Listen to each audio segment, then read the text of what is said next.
ng Panginoon. Hallelujah. So, maraming di naka-attend, no? Sila Jonas, sila Jacqueline, Brother Jerry ay nasa Laguna na, on the way home na. Sila Papa Bo naman at Ate Carmela. Hello po, Kuya Bo, Ate Carmela. Sigurado nanonood. Ay, ano bang oras sa kanila ngayon? Madaling araw, tulog sila, Ate Carmela. Carmela, God bless, Kuya Bo. Ang balita ko, malamig na malamig dyan. Pero magpakainit kayo lagi sa Panginoon. Alam ko, sa linggo yata, atin kayo sa church nila, Pastor Manny. God bless. Nung pumunta kami sa SM Tansa, ay napukaw yung aking atensyon. Doon sa nabasa ko, doon sa isang kainan sa Tansa SM, may tinatawag na food for the gods. Ba, natikman nyo na ba yun? Food for the gods? Meron palang pagkain para sa mga Diyos? Sa tingin nyo, kumakain ba ang Diyos?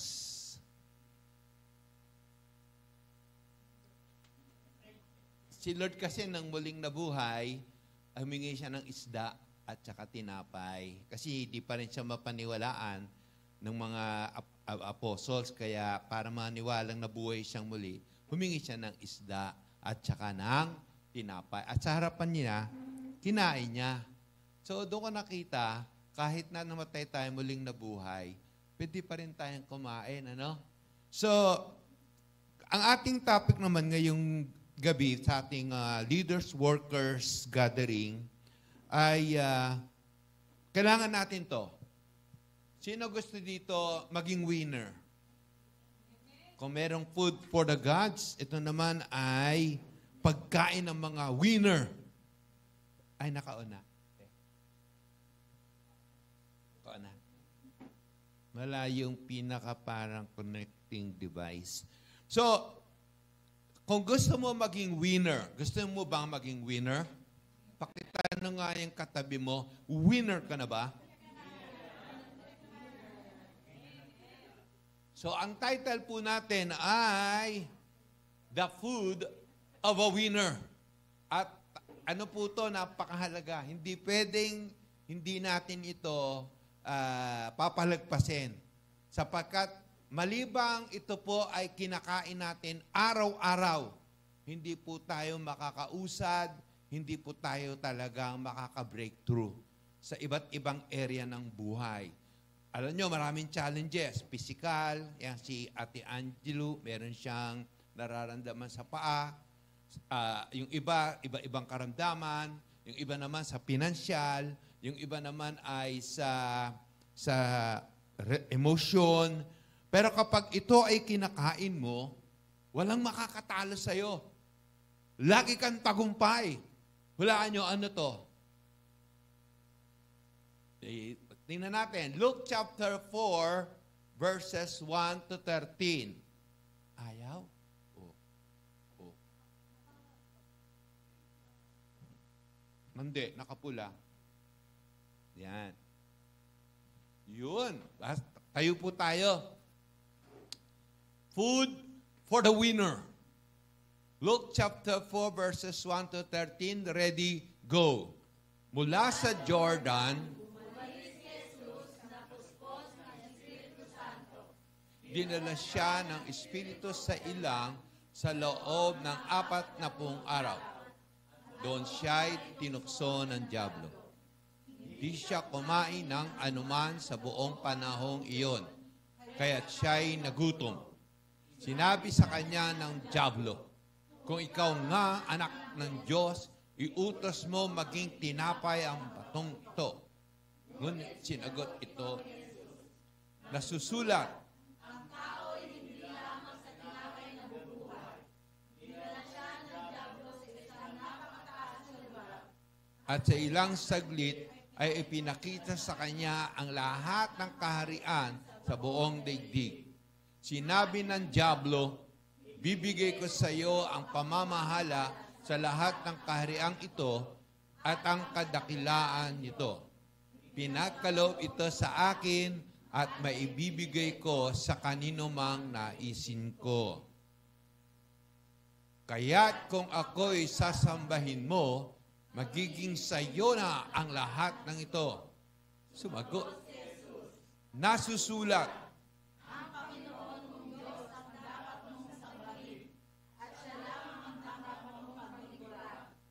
Dinala siya ng dyablo sa taluktok ng templo sa Jerusalem.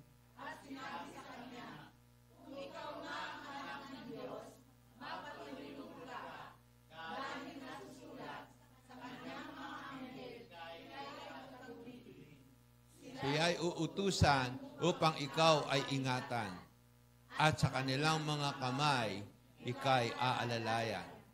Nang sa mga bato,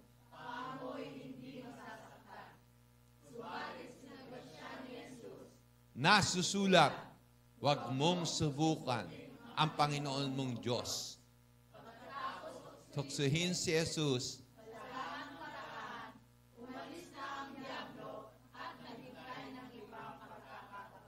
Hallelujah. Matapos siyang subukan sa lahat ng paraan, sa lahat, umalis na ang dyablo at naghintay ng ibang pagkakataon. Tayo manalangin. Salamat po, O Diyos, sa iyong mga salita. Lord, mapuspos kami ng kaliwanagan sa pamamagitan ng mga kapahayagan na nakapaloob sa mga salitang binasa namin. Tulungan mo kami maging malakas, maging matagumpay sa mga nasusulat mong mga salita mula Genesis hanggang Revelation. Sapagkat ito ang mabisa naming panlaban.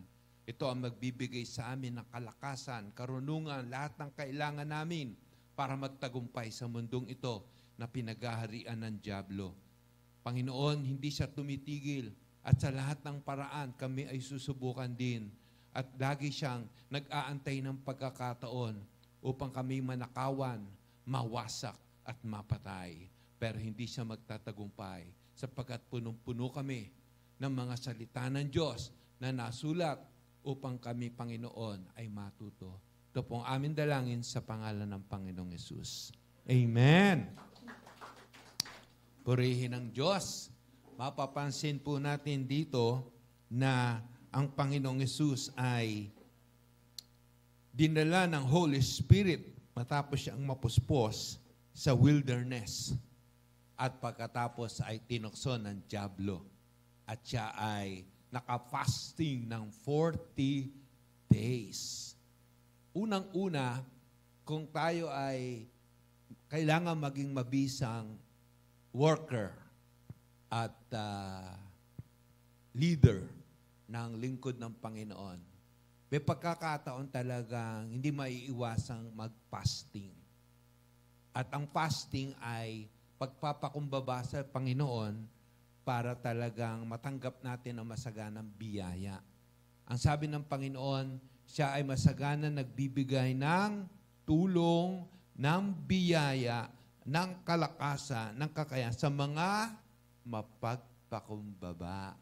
At ang mga mapagpakumbaba ay itinataas ng Diyos na buhay. Na kahit kapos ka sa kaalaman, kahit kapos ka sa kakayahan, sa material, pero magtatagumpay ka pa rin sa tulong ng Panginoon. Basta na sumpungan ng Diyos ang ating pagpapakumbaba. At ang pinakamabisang pagpapakumbaba ay ang pinakamahirap, ang hindi kumain. Mahirap bang mag-fasting? Sa totoo lang, mahirap talaga. Ano ba kayo? Isa sa mga number one, inaano ng katawan natin yan sinisigaw Hindi ako nakatingin si Brother J-Mar. Alam nyo, kung sanay kang kumain ng 5 beses, 6 na beses, pagkatapos maglilingkod ka sa Panginoon, ay talagang hindi maiiwasan. Lahat ng nagtagumpay sa paglilingkod sa Panginoon, talagang hindi nakaiwas sa pagpapasting. Mula Genesis hanggang Revelation. Kung gusto mo ng himala, kung gusto mo ng breakthrough sa pinansyal, sa pisikal, subukan mo. Mag-fasting ka. Yung bahay na hindi mo mapagawa, yung anak na hindi mapag-aral, yung sugat na ayaw gumaling, yung relasyon na hindi maayos-ayos, yung trabaho na mailap, yung pambayad na hindi malaman kung saan kukunin, yung karunungan na mahirap magkaroon, hilingin mo sa Panginoon. At walang imposible sa Diyos na buhay. Sa pagpapakumbaba mo, ipapakita ng Panginoon yung hindi natin magawa, siya ang gagawa. Kaya mga kapatid, ang Panginoon ay nakapasting ng 40 days. Hallelujah. Sa Cavite kaya, meron kaya nakapag-fasting ng 40 days? Parang wala, no? Sa JG kaya, San Antonio. Meron sa JG Main noon, alam ko, isa si Kuya Manny, 5 days.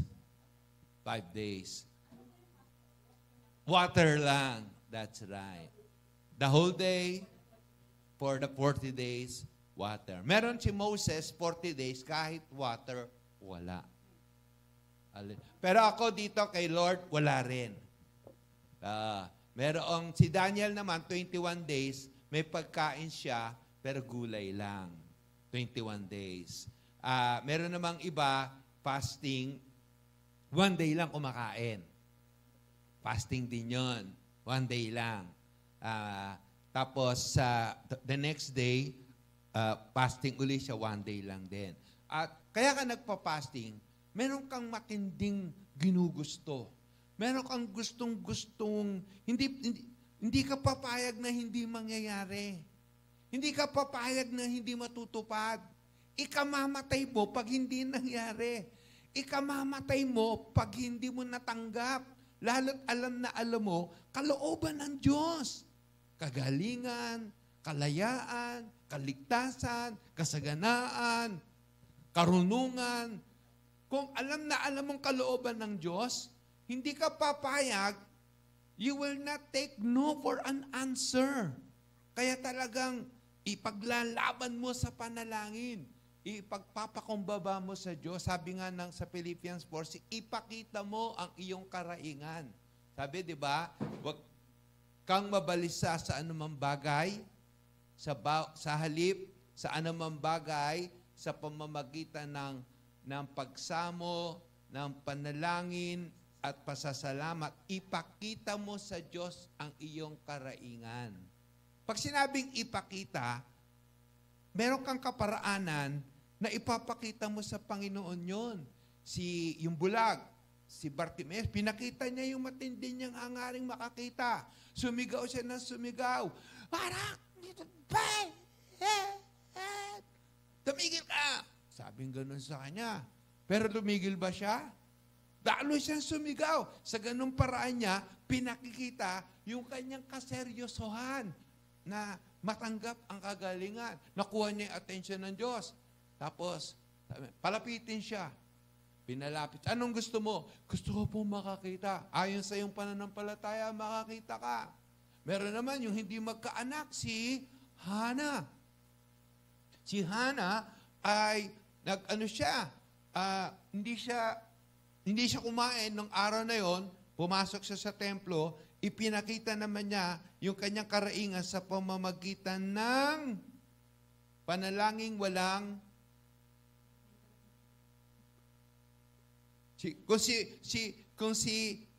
sumisigaw, si Hana wala kang marinig, pero humihikbi. Napagkamalan siyang lasing. Sino ba naglalasing nung panahon na yun, maski ngayon? Sino naglalasing? Nung panahon na maski ngayon, ang mga naglalasing na babae, prostitute. Kaya napagkamalan siyang masamang babae. Pero sabi sa kanya ay, hindi po ako mababang babae. Pinapahayag ko lang po, ipinapakita ko lang po ang aking karaingan. Ayun, yung dinudugo. Wala na siyang mapuntahan. Nubos na ang pera niya. At ang sabi niya, mahawakan ko lang. Ipinakita niya yung kanyang karaingan sa pamamagitan ng pakikipagsiksikan hanggang sa magkantog-untog siya at mahawakan ng laylayan. At ang sabi ng Panginoon, sino humawak sa akin? Nagtaka sila Pedro sapagkat, Panginoon, ang daming humahawak sa'yo, ang daming nakikipagbundulan sa'yo. Bakit mo itatanong kung sino humahawak? Hindi lahat ng nakadikit sa Panginoon, lahat ng nakikibundol sa Panginoon ay may pananampalataya. Ang babaeng ito, ipinakita niya ang kanyang pangangailangan, karaingan sa pamamagitan ng pakikipagsiksikan. Ngayon, fasting is the best way, kapatid. Meron ka bang gustong-gustong, meron tayong kapatiran, hindi ko nasasabihin, at buti ay sa ganitong panalita ako nagsasalita. Nagkakausap kami, nagkakamustahan kami. Meron siyang karaingan. Meron siyang matinding pangangailangan. At nakumbinsi natin siya sa pamamagitan ng pagpapasting once in a while, sa pamamagitan ng pag-iyak sa Panginoon. Sabihin mo yung karaingan mo. Kasi imposible talaga eh. Imposible talagang matupad yung hinihingi niya. Pero alam nyo ngayon, lumilinaw na. At baka January, kompleto na yung prayer niya. Sa January na lang namin ikukwento sa inyo kung sino yon. Hallelujah. Excited ako. Excited talaga ako na January mangyayari yon. Meron ka bang ginugusto sa Panginoon? Kaligtasan ng ng magulang mo. Nanay ko, lagi ko kinukwento sa inyo. Sarado, kandado ang nanay ko. At sabi kung anong imposible sa tao, posible sa Diyos. Alam nyo, the whole year, talagang paminsan-minsan nagpa-fasting talaga ako sa nanay ko. Kasi siya na lang ang hindi ligtas eh. Then nag-fasting ko talaga yung mother ko. Talagang hindi ko kaya yung mother ko. Nagsishare ako ng Word of God, tumatalbog lang. Bible na yung ginagamit ko. Doon ko napansin, kahit mala Bible ang gamitin mo, talagang pag ayaw maniwala, hindi talaga maniniwala. Pag sarado talaga. Kahit Bible na ang gamitin mo, kahit na ilehid mo pa, kahit na kulitin mo pa, pag sarado talaga, sarado. Tatay mo ba sarado? Nanay mo ba sarado? Asawa mo ba? Anak mo? Pag-fasting mo. Yung hindi mo babuksan, bubuksan ng Diyos na buhay.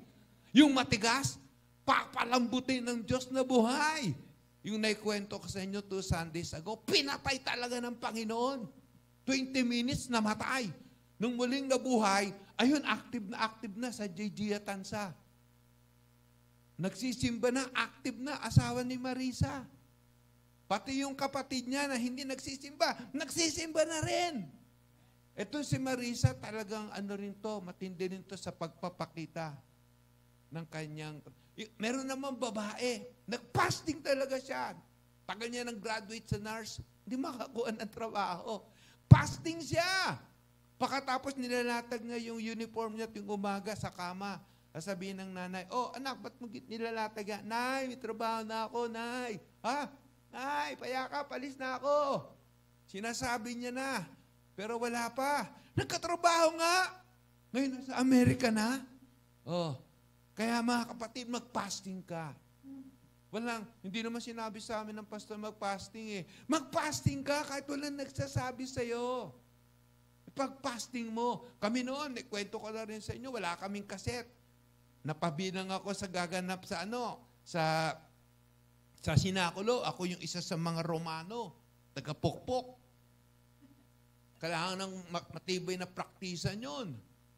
Kasi sa Roma Theater kami magpe-present, ang daming nanood. Ngayon, may hawak akong martilyo. Roman soldier ako magpupukpok ako talagang wala kaming kaset. Ang nangyari eto na, papel ko na. Pupukpokin ko na yung pako sa paa niya. Pag ganun ko, nauna yung pukpok ko, bago yung tunog, pak! Ang nangyari naman, tinatimingan ko, di ba? Nangyari, nauna yung tunog bago yung pokpok. Dapat seryoso yun, dapat iyakan yun. Nagtawanan. Naging comedy. Tapos nung gabing iyak ako. Fasting ako, mingi ako kaset. May isa pa kami palabat. Panginoon. Alam niyo, praise God, yung tiyo ko galing Saudi, tapos pinapunta yung nanay ko. Pag uwi ng nanay ko ng gabi, may bit-bit ng kaset. Hallelujah. O, aksidente ba yon? Bawal na aksidente. Ang tulong ng Panginoon natatanggap ng mga nagpapakumbaba. At yung mga nagpapakumbaba, ipinapakita niya ang kanyang karaingan sa pamamagitan ng sakripisyo na hindi pagkain. Trabaho. Minsan ang hirap maghanap ng trabaho. Promotion. Minsan ang hirap ng promotion. Merong ano sa'yo, hindi mahirap kausap. Minsan merong kang kapitbahay, parang ang hirap pakibagayan. Pag-fasting mo, magugulat ka, trabaho na lalapit sa'yo. Magugulat ka. At alam nyo, ang fasting, napakabisa. Sa lahat, hindi lang pang-sport pampamilya. Napakabisa talaga. Ngayon, ito. Kung ikaw talaga ay gusto mo maging winner sa lahat ng area, as a nanay, as a tatay, o ano pa mang estado ng buhay, pansinin nyo dito. Alam ng Lord kung sino siya eh. Sino si Lord? Sabi sa kanya ang lagi niya sabi ng diablo sa kanya, dinala siya sa unang ang sabi dito, sinabi sa kanya ng diablo sa verse 3, kung ikaw, alam ba natin yung identity natin? Dapat alam na alam mo, anak ka ng Diyos. At kapag alam na alam mo kung anak ka ng Diyos, alam na alam mo yung authority mo. Ngayon, hindi porke anak ka ng Diyos, hindi ka na magdadanas ng gutom, hirap. No. Pero yun ang sasakyan ng diablo. Ang sabi ng diablo, kung ikaw anak ng Diyos, iutos mong maging tinapay ang batong ito. Anong sagot ng Panginoon? Ang sabi diyan, ngunit, sinagot na nasusulat. Alam niyo yung salitang nasusulat, ilang beses binanggit? Isa na yan sa verse 4. Verse 4. Tapos, verse 8, nasusulat. Pakatapos, verse 10, nasusulat. Pakatapos, verse 12. 4. Ano ibig sabihin yan? Kung gusto nating maging winner, kailangan puno ang puso natin ng salita ng Diyos. Kasi, yan ang panlaban natin. Hindi tayo magiging winner. Kahit anong estado ng buhay natin. Lalo kung worker ka, target tayo ng diablo. Lalo kung leader ka, target ka ng diablo, mapatigil ka, madiscourage ka, at huminto ka. Pero kung puno ka ng Word of God, at may sasabihin sa'yo ang diablo, nasusulat. Ako nga pag may pinagpe-pray ako, namamatay. Ako, Lord, pinagpray ko, namatay. Wala akong calling. Wala akong power. Wala akong authority. Parang nadi-discourage ako, no? Tapos, sabang pagbubulay-bulay ko, bakit? Lahat ba ng ginagamot ng doktor gumagaling? Lahat ba ng ino-opera ng doktor nagtatagumpay? Lahat ba ng ginagamot ng doktor umaayos? Sa ospital, ganun din naman Hindi lahat naman ng tinitingnan, ino-opera, ginagamot ng doktor, nagtatagumpay, di ba? Kaya nasa sa Diyos. Kung kalooban ng Diyos na gumaling sa prayer mo, nasa sa Kanya yun, basta ginawa lang natin yung part natin. Ako, hindi naman lahat din namatay.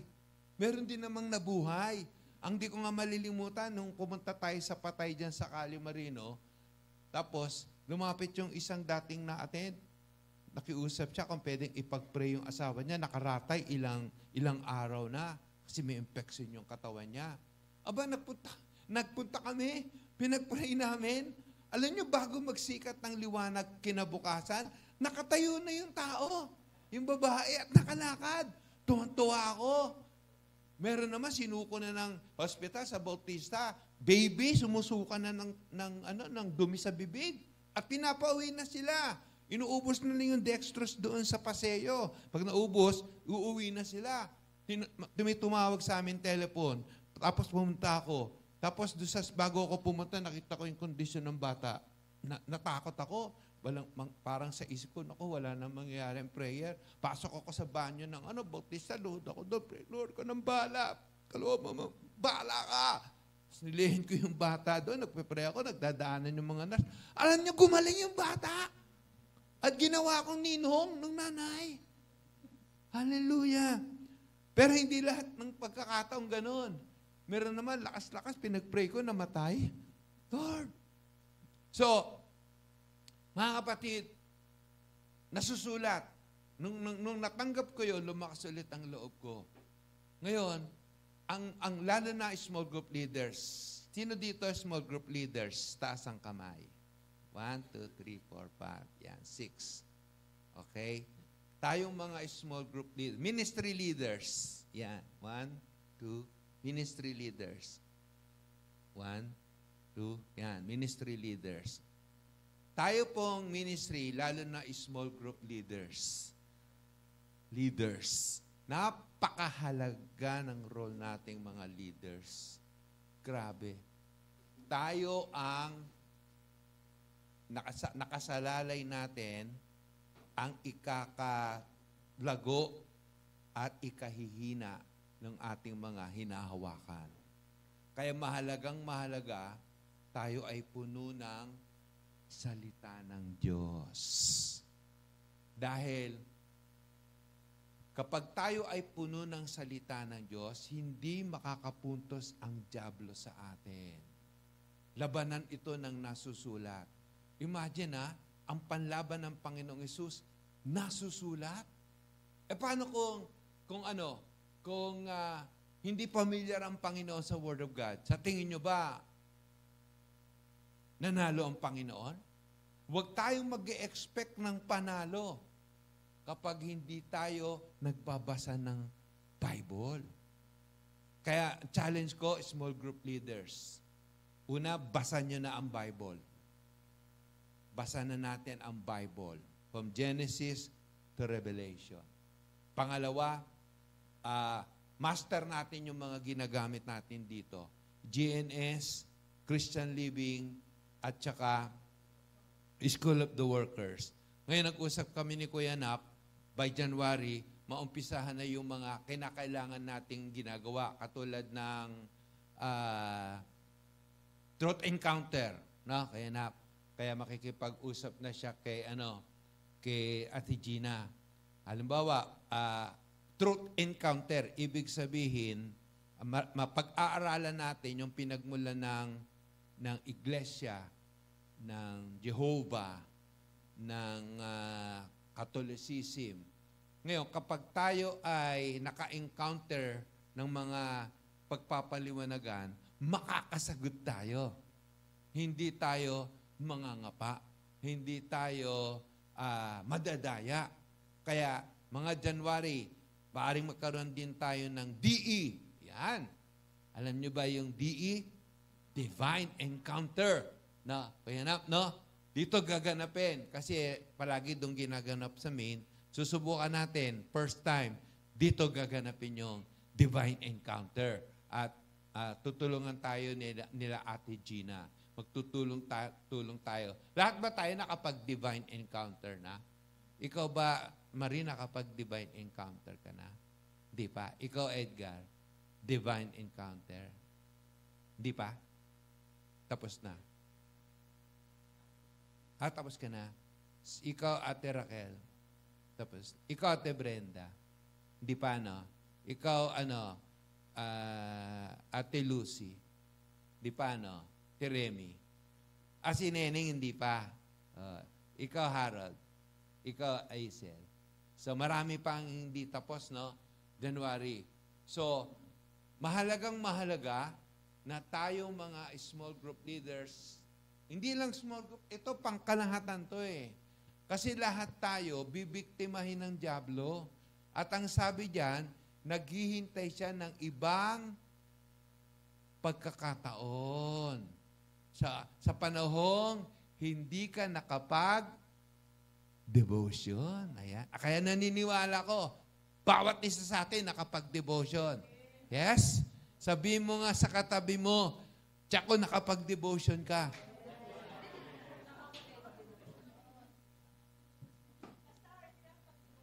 Ayan. Anong palatandaan pag hindi nakapag-devotion? Tamlay? O, yun. Ano pa ang palatandaan hindi nakapag... Ako alam ko, pagkausap ko ang isang brother and sister kapag hindi nakapag-devotion. Hindi mo maramdaman yung joy, hindi mo maramdaman yung peace, parang aligaga. Oh. Nararamdaman ba ang aligaga? Mararamdaman mo yan. Tapos, paano pa? Ang bumubukal sa bibig niya, hindi word of God. Mga negative curse of life. At mararamdaman mo yung negative. Yung life, wala masyado. Hindi ko na nga lang sinasabi, hindi ka nag-devotion, no? Hindi ko sinasabi. Ayoko kasing, siyempre, maka-open, di ba? Pero, nadidiscern ko kung sino yung mga hindi nakapag-devotion. Kapag ang isang mananampalataya, medyo nawawala-wala, kumakalang-kalang, hindi pera ang problema nun. Hindi karamdaman ang problema nun. Kasi kahit may karamdaman, yung iba, pag nakakapag-devotion, umaattend. Kahit walang kapera-pera, umaattend. Ang lagi kong nakikitang problema, kapag medyo kumakalang-kalang na, nawawala-wala na, hindi nakakonekta sa Diyos.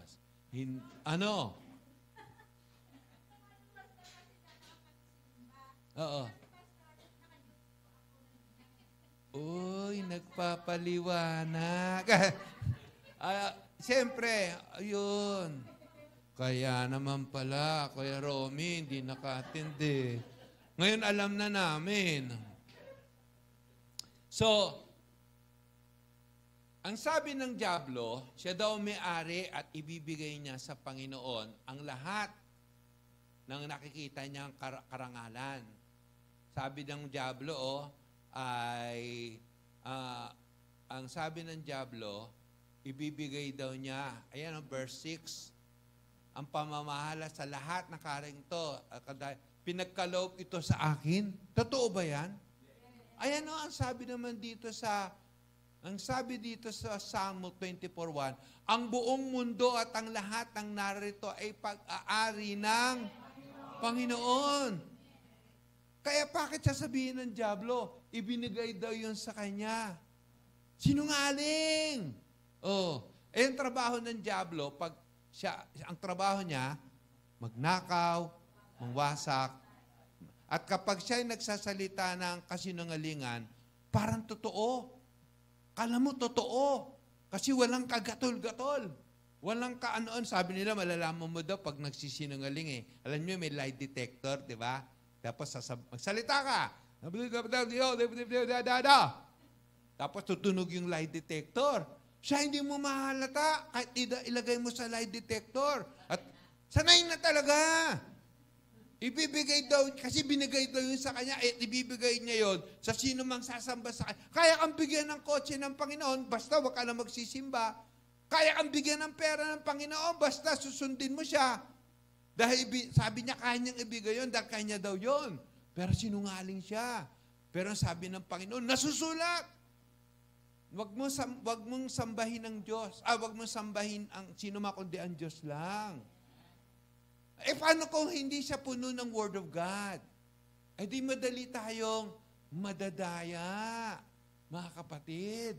Kaya kinakailangan, nauunawaan natin yung binabasa natin. Pag-aari ng Panginoon, inaangkin ng dyablo na ngayon ang Panginoon ang may-ari ng lahat ng bagay. Kasi ang Panginoon at that time sinusubok siya, alam niya, ibibigay sa kanya sa tamang panahon, pero hindi dyablo ang magbibigay, ang Diyos Ama. Lahat ng magkakaroon ka, hindi dyablo ang magbibigay sa iyo niyan. ang Diyos ang magbibigay sa tamang panahon. Huwag ka nang maiinip dahil ibibigay talaga sa iyo ng Panginoon yan. Okay? Ngayon, sabi din dito, alam nyo ba, walang nagaganap na aksidente. Naniniwala ba kayo? Lahat ng bagay nangyayari ayon sa nasusulat. Pati ang kapanganakan ng Panginoon. Ang sabi dito, sa ginawang kalupitan ni Herodes, hindi muna dyan. Bakit ba napunta ako dyan? Bago yan. Ito muna. Kasi yung kapanganakan ng Panginoon, ito. Nang ipanganak si Jesus sa Bethlehem ng Judea sa kapanahunan ni Haring Herodes, may mga pantas na lalaki mula sa silangan na dumating sa Jerusalem. Hindi ba kayo nagtataka bakit mga pantas ang ginamit? Pag may nangaroling, may 3 haring nagsidalaw at ang bawat isa ay nagsipaghandog ng tanging alay. 3 hari ba yon? Pero yan ang nakaugali ang paniwalaan. 3 hari. Pero ayon sa Bible, hindi hari. Mga pantas, mga wise men. Kung hindi tayo nagbabasa ng Bible, hindi tayo nakakaunawa sa binabasa natin, pati tayo madadala. At ang sabi, hindi 3 hari, walang 3 hari. May 3 haring nagsidalaw. At walang sinabing 3, 4, 5. Ang sabi, mga pantas, mga wise men. Okay? Ngayon, itong 3 pantas, sabi, nasaan ang pinanganak na hari ng mga Diyos sapagkat nakita namin na kanyang bituin sa silangan at naparito kami upang siya'y sambahin. Nang marinig ito ni Haring Herodes, siya ay nabahala, pati ang buong Jerusalem. Nang magtipon siya ng lahat ng mga punong pari at mga eskriba ng bayan, nagtanong siya sa mga ito kung saan isisilang ang Kristo. Anong sagot ng mga nagbabasa ng Word of God? Sinabi nila sa kanya, kay Haring Herodes, sa Bethlehem, sigurado yung mga sigurado yung mga eskriba. Alam niyo eskriba? Yan yung mga lawyers at that time. Mga talagang matitinik sa mga batas, sa mga salita ng Diyos sa Old Testament. Sigurado sila, ang sagot nila ay, ang tanong ni Herodes kung saan ipinanganak. Sabi ni Herodes, siya ay nabal, pati ang looban ng marinig ito. Ngayon, nang matipon niyang lahat, ang mga eskriba, mga punong pare, nagtanong siya ng mga ito. So yung mga punong pare at mga eskriba, mga matatalino to, mga tagapanguna sa spiritual na bagay. Kung saan, ano yung sagot nila? Sigurado sila sa sagot nila. Sa Bethlehem ng Judea. Sapagkat ganito ang isinulat. Kaya lamang tayo, kapag tayo ay nakakapagbasa at nakakaunawa ng salita ng Diyos, hindi ka na magtataka bakit nangyayari sa mundo ang mga bagay na ito. Bakit nangyayari ito sa ating kapaligiran? Bakit nararanasan natin ang mga bagay nito? Kasi nasusulat na. Ngayon magugulat ka na lang kapag hindi tayo nagbabasa ng Bible. Yung mga nakasulat sa dyaryo, yung mga nababasa natin sa mga pahayagan, yung mga naririnig natin sa radyo, bilasan na yun. Kasi nasulat na yun, nakasulat na. Katulad nito, tinanong ni Herodes, sagot nila sa Bethlehem po, maanari sa lupain ng Juda. Kaya ang sagot, ang nila, dahil nasusulat po yan sa Bethlehem, nakasulat yan, sa Mika yan eh. At ikaw, Bethlehem, sa lupain ng Juda, sa anumang paraan, hindi ka pinakamalit sa mga pangunahing bayan ng Juda, sapagkat sa iyo manggagaling ang isang pinuno na magiging pastol ng aking bayang Israel. So, alam na nila, mga kapatid, walang aksidenteng nagaganap. Lahat ng mangyayari ngayon, bukas, at sa darating na Panginoon, nakasulat. Mga manlalamig, nakasulat na yan! Huwag ka na magtaka. Pasabi mo sa katabi mo, huwag ka manlalamig.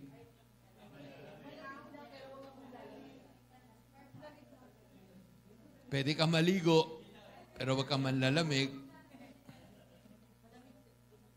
Panahon ng taglamig, huwag kang sasabay. Mga kapatid, nakasulat na, marami ang tatalikod. Hindi na magtataka ang Panginoon. Marami ang agresibo sa ngayon, marami ang mainit, marami ang sumusunod. Pero alam ng Panginoon, darating ang araw. Marami ang manlalamig. Marami ang tatalikod. Kaya wag na tayong magtaka. Kapatid, hindi sinabi yan ng Panginoon para tayo ay takutin, kundi para tayo ay magbantay. Kaya tayo ay dapat mag-ingat. Hindi porke ako, tumatayo na ako dito. Hindi porke kayo nagtuturo na. Hindi porke masisipag kayo ngayon, hindi na kayo manlalamig. Totoo ba yun? Sa palagay nyo, ako ba manlalamig pa? Hindi na. Tingin nyo, yung katabi mo, manlalamig pa ba? Hindi na. Ikaw, Brother Jmar, tingin mo, si Angelo, manlalamig? Hindi na. Wala nang gana. Di ba ang sabi? Nag-aantay ang dyablo ng pagkakataon para ikaw ay nakawan, wasakin at patayin. At alam ng dyablo kung nakapagbasa ka kanina o hindi. Alam niya yan. Kabantayan eh. Gumagana siya na parang leon, maatungal at naghahanap ng biktima. At alam din ng dyablo kung saan ka mahina.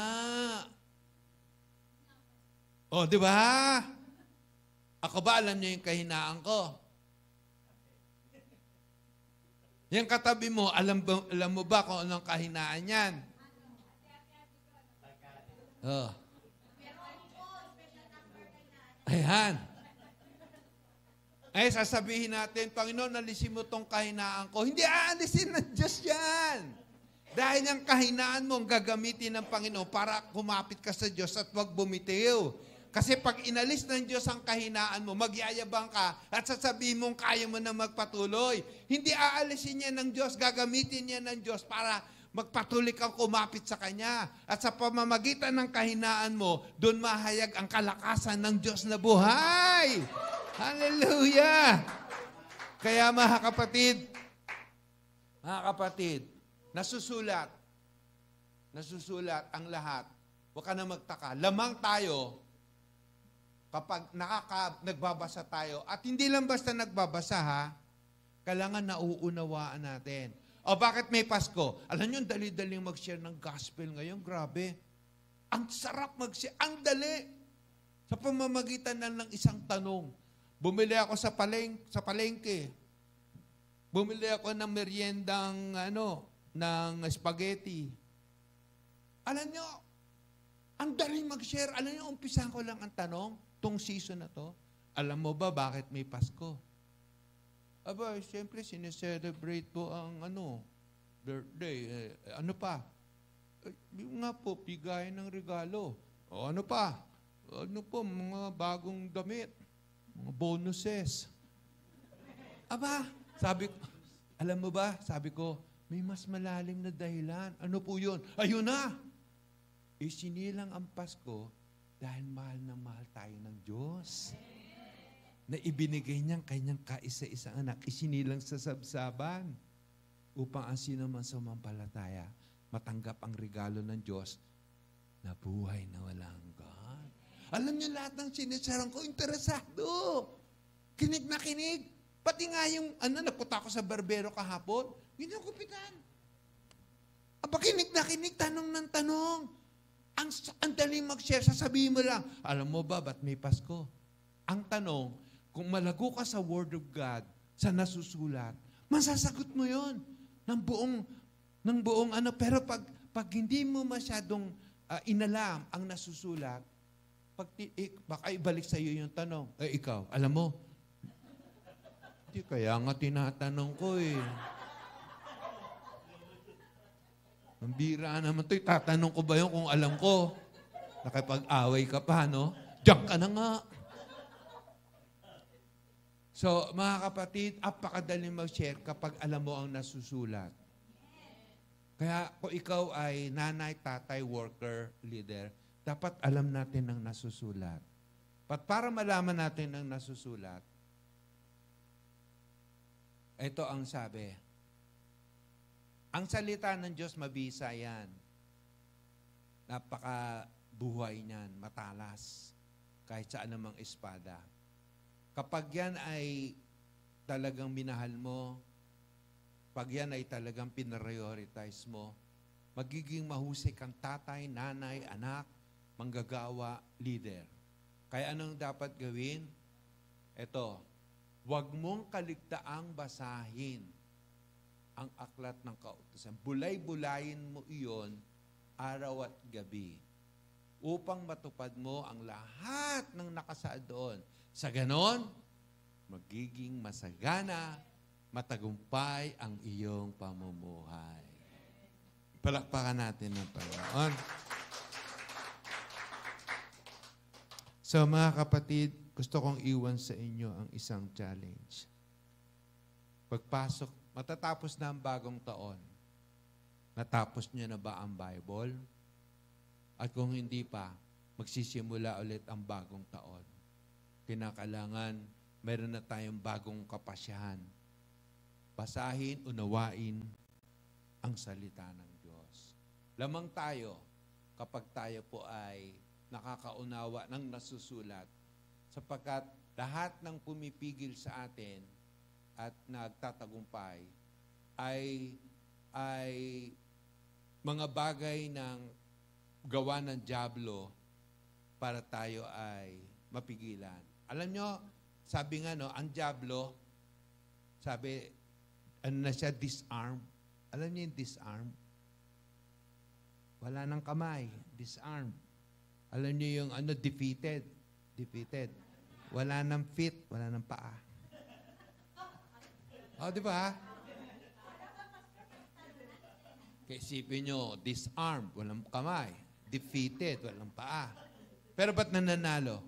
Marami napapalamig, marami napapalayo. Alam niyo sa Amerika, ang dami pala nagre-retired na nagre-resign na worker at pastor.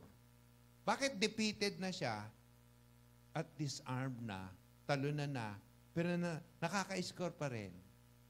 Alam niyo kung bakit? May natira sa kanyang isang weapon. Napaka-powerful. Deception. Anong kalaban ng deception? Truth. Kapag yung deception, ginamit siya ng dyablo, pag nagsasalita siya ng kasinungalingan, parang totoo, nakakakumbinsi.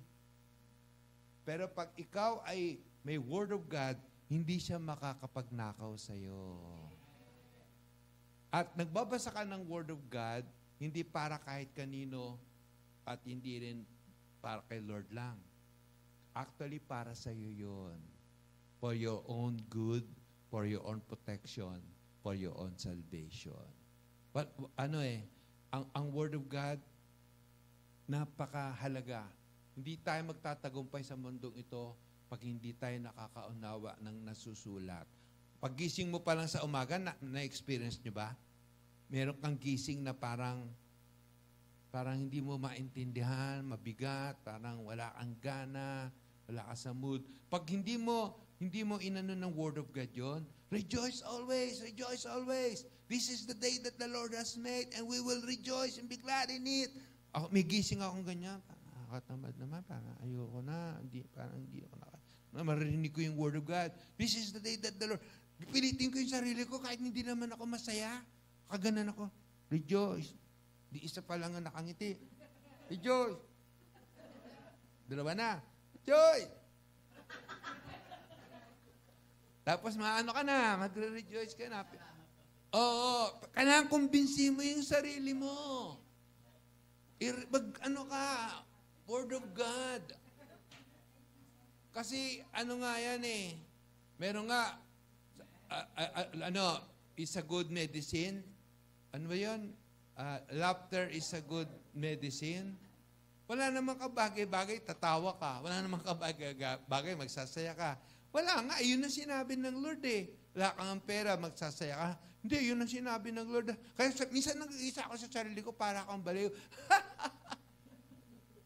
Ang saya-saya ko. Ang saya-saya ko. Pero wala namang kabagay-bagay. Wala akong pera. Wala nga, masakit nga yung pa ako eh. Pero saya ko naman. May iba na yung yung pakaramdam ko. Kaya pagising pa lang sa umaga, sineset mo na yung tamang tone. Tayo po tayong lahat.